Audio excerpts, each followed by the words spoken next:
Fully deserved to win the game, says Mikel Arteta. You think they're going to go on and win the title? Yes, most definitely. I love that back line. And you know what? Today, I was so excited to see that starting lineup. That starting lineup is the kind of lineup I need to see every single week, where you had Declan Rice, you had Odegaard, you had Eze in midfield, then you had Trossard, Gyökeres and then Saka. Very attacking, That isn't will it? scare the life out of anyone. And that's what I want to see more of, attacking team selection. Go out there and actually win games. Don't go out there and be defensive and, think about, oh, well, if we concede here and there. No. Arsenal need to go and do exactly the same, even against the biggest teams. Maybe not Liverpool, Manchester City, but, against the other teams. Go out there and play. Go out there and win the games. Go out there and win the league. Do you think the fact that Arsenal are doing so, I say you because everyone knows you're an Arsenal fan, but do you feel that that's putting a little bit of fear into Liverpool potentially at the moment? Because they're having a little bit of a blip. To be perfectly honest, I'll be objective and I'll say that I think the reason why Liverpool has started poorly. I say poorly because they're still, until now, they were top of the league. So, you can't, it's not too poor because they're getting results and not being... They're just having a blip. Yeah, not in top gear. So that, you've got to take that with a pinch of salt. But ultimately, they've signed a lot more players than Arsenal. And those players that Liverpool have signed go straight into their starting 11. And I feel like at the moment, they're just trying to see what is going to be their best team, what is going to be the best personnel. But then you look at Arsenal, realistically, the back line is pretty much what it was. You've added like Zubimendi, obviously Gyökeres has stepped in there, but it's pretty much the same. And I feel like that's why it's more settled. Arsenal, it's more settled. That's why Arsenal have adjusted quicker than Liverpool. All right, well, let's get the thoughts of Jamie Kent, an Arsenal fan, joins us now. Good to see you. Thanks for joining us, Jamie. Look, you did line up a little bit different today. As Jay was saying, it's far more attacking. Is this showing that Arteta's done that, taken the handbrake off? Exactly that. He got criticised a few weeks ago about doing it and playing defensively. Yeah. But when you got a team like that, like Jay said, that's attacking. That's a team you expect to score goals. And it was such a shame to see Odegaard go off injured, because that would have been brilliant to see for at least an hour of the game. But if he's not injured for a long time, let's see it again at Fulham. I have to be honest with you, Jamie. I want to see Nwaneri playing there. I want to see him in that position as well. Go out there and play, run at people, scare the life out of people, get shots off, get goals. By the way, is that a Aubameyang shirt in the back there? Why is that not on Don't Reece? talk about it, mate. Don't. Everyone said that as well. I need to get it replaced. I know. Come on, you're better than that.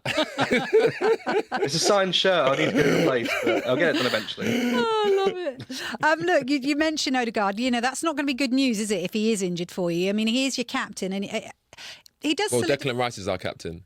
Well... Odegaard just wears the armband, in my opinion. I think Declan Rice is our captain. I'm sorry. I'm sure he leads by example. Listen, Odegaard, there's no doubt about it. He's a top player, but leadership, Declan Rice is just that guy. For me. But he's not your captain. You can't say that. Martin Odegaard is your captain. And Mikel Arteta talks about his leadership. No, he just wears an armband. He wears an armband. What do you think, Jay? Honestly, what do you think? Odegaard was voted by Arsenal players as Thank captain. you very much. I understand what you mean in regards to leadership. Do you really think that Arteta's going to come out and say that? Let him speak. Sorry, Jamie. Jamie's being rude. We've got leadership groups across the entire team. Gabriel, Saliba, even Ben White behind the scenes is one of them. Saka as well. Odegaard, Rice is included in it. So it's a squad full of those sort of big leaders, which is good. Without those, you don't win the league. That's true. That's very true. Look, you became the bookmakers' favourite to win the title this season, and obviously Jay thinks you're going to do it. So do you believe? Always have, even after the tough start. Yeah, 100%. We've got a squad now. We've got a squad now where if you're not going to do it, when are you going to do it? We've got these players now who are so good, approaching their prime. Saliba signed new contract. Saka's in talks.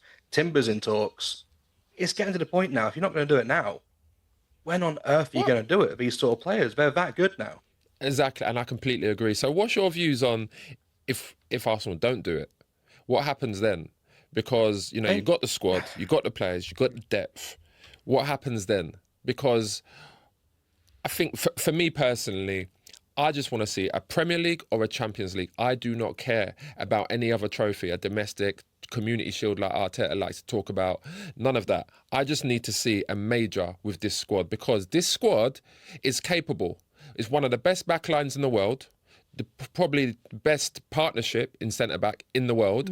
You've got some of the best players out there. You've got attacking players. You've got your number 9 now. It's all there to go and win. I just feel like there can be no more excuses now. Thierry Henry said it himself. There can be no more excuses. You've got everything you've wanted, Mikel Arteta. Now you have to go and show this team the gold. Yeah, no, I completely agree. It's getting to that time now where, like you said, that squad is where it is. The only thing I can kind of say is if we get to May and we lose by goal difference, you go, hands up, that's really unlucky. Champions League, get the final, lose by goal. No, James. No, just saying. There's no excuses. If we don't even get to those points, then it's null and void. We can't get to February, March time and be out of everything. You've lost points. You've got to win them games. You've got to make it clear. Go and win them games. Let's be honest. Let's win it by April and go in Champions League come May as well and have a big night in London. I like that. That's what I want. That's the positivity I need to be hearing tonight. Thanks, Jamie. Thanks for joining us. Thank you, Jamie. Cheers, guys. Caraman List joins us now. Lovely to hear from Bukayo Saka there, Nick. I mean, he absolutely idolises Thierry Henry and he rubbed shoulders with him today as well. Yeah, I love to hear that. I love to hear that from our former players, especially he's such a big, iconic player. And for him to be helping our young players now, it's a dream come true, really. I'll do some help as well. Sorry? You did be quiet, Jay, be quiet. How special is somebody like Bukayo Saka? Because, you know, I mean, we can't help but love him. As soon as you hear him speak, he's just everything to the game, isn't he? Yeah, I mean, he's our star boy. I mean, even if he's a bit quiet on the day, once he gets the ball, he's the only one player on the pitch that you get excited. You know that something's going to happen, something's going to come from it. And that happened today. In fact, he started a little bit slow. And yet, for the first 20 minutes, you didn't receive too much of him. And then he put the ball in the back of the net. Right, it was offside. But he's always involved in the goals. So he's a massive, massive player for us. And again, you know, how young is he? And 200 games and 100 goal involvements is brilliant. Yeah, I mean, Saka's obviously unbelievable. To be honest, I don't think he gets enough credit that he deserves. You know, when people ask the question, is Saka world class? And you hear a lot of people say, I'm not sure. Yeah, I hear it quite a bit. But I mean, the overall performance I thought was fantastic. And the thing that I was really happy about, and I was saying to Vicky off air, is that team selection is what I need to see every week. I don't want to see three defensive-minded midfielders in that team. I don't care who we play against. I need to see attacking players out there like Odegaard today, Eze in that three in midfield. I like that as well, by the way, because he could come and get the ball deep and start driving and penetrating at the midfield. And then the three up front, which was, I mean, Trossard's been playing well as well. My only worry is that even in a dominating performance today, Gyökeres is pretty anonymous.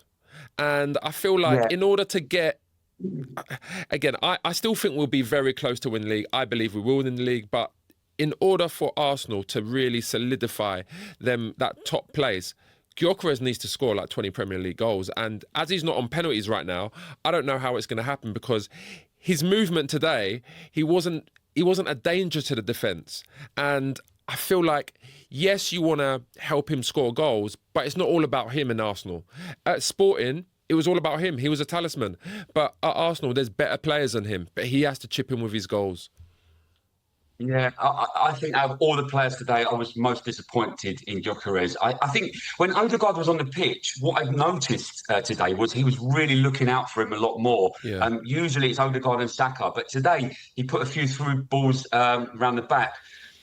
For someone who's so strong, he's big, and he's meant to be quite quick, he doesn't win his battles as much. He does win the odd foul, but he's not holding the ball up like we used to have, like a Jurrien or even Havertz holds the ball up really well. Yeah. And then when you do play him behind, he seems to get beaten for pace by the defenders, or at least if he's not beaten, he's not pulling away from them. And that's a little bit of a worry for me. I've heard him being called a flat track bully, and I don't mind if he is a flat track bully. If he's scoring against only your West Hams, your Palaces, and teams like that, that's great for us.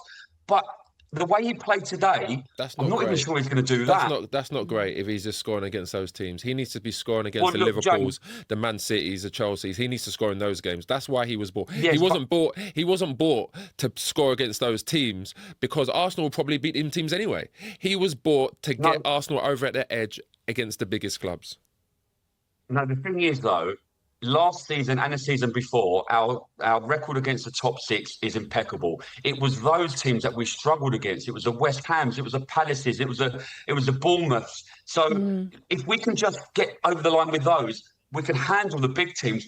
The fact is, at the moment, he doesn't look up to the pace. And I know he didn't have a great pre-season, so I'm going to give him the benefit of the doubt for now. But at least if you're not scoring, at least hold the ball up and bring other players into play. And today did neither.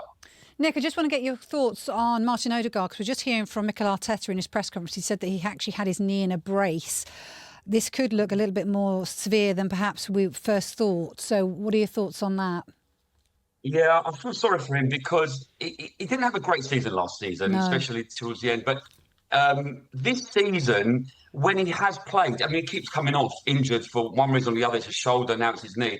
And he's had problems with his ankle as well.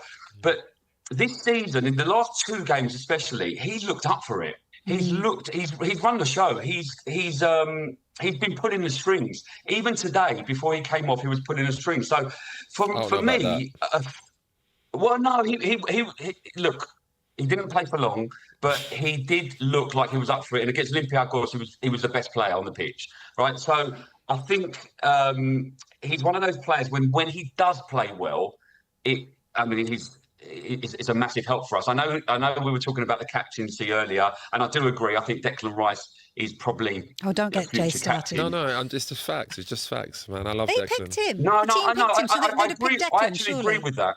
No, don't agree with that's Jay. not what happens, man. You think Arteta's going to come out and say, "Oh, the players, didn't want Odegaard to be captain"? Are you telling us that? No, I'm just saying. Do you think he's going to say that? What have I started? Yeah, you have started something that you really shouldn't have. Nick, thanks for joining us. Thanks, Enjoy your Nick. evening. You're top for now. Thank you.